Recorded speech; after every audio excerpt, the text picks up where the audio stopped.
Yeah, sure. Well, I'm here, of course, in Bendigo with Lisa Chesters to talk about her aspirations for her electorate, of course, to talk with local people in the agribusiness sector in particular about their views and aspirations and challenges.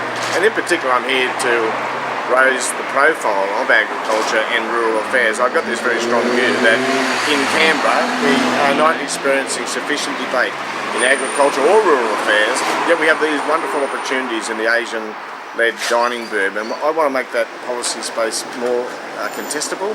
And my message to Bendigo and to the country more generally is that Australia is ramping up the debate on agriculture and its impacts on rural communities.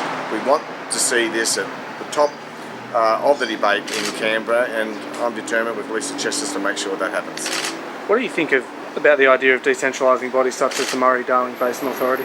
Well, look, we all support decentralisation in principle. Moving jobs out of the capital cities into the regions is, of course, inherently a good thing. But it doesn't work in the absence of a strategic plan. Historically, decentralisation hasn't been all that successful, and the problem here is that Barnaby Joyce just climbed out of bed one morning and decided he was going to move people out of Canberra into particular regions without any thought, without any strategic plans, and my view is it's not going to work. We're going to lose highly skilled professional people from the organisations involved, and that's going to be a bad thing for Australia. We experienced highly skilled public service in Canberra, of course, have kids in schools and houses owned, etc. Moving is not that easy. That's why these things only work, they rarely work when there's a well thought out plan attached to them. But we've already seen Barnaby Joyce move his ministerial office from Sydney to his electorate. Now he wants to move the APVMA to his electorate.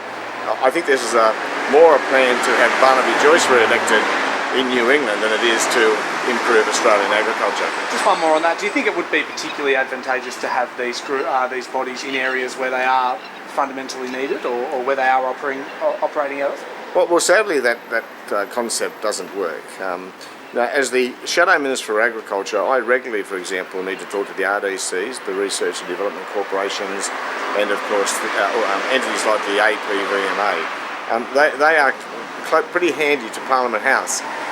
If the APVMA is in Armidale in the future, I'm not sure what I will do when I'm seeking advice ahead of a very important bill that might be coming before the Parliament. And while the APVMA being close to farmers in Armidale might be a good thing, it doesn't take them any closer to farmers in Western Australia. So the capital city is a good central point for that regulatory regime, and I believe that's where it should stay.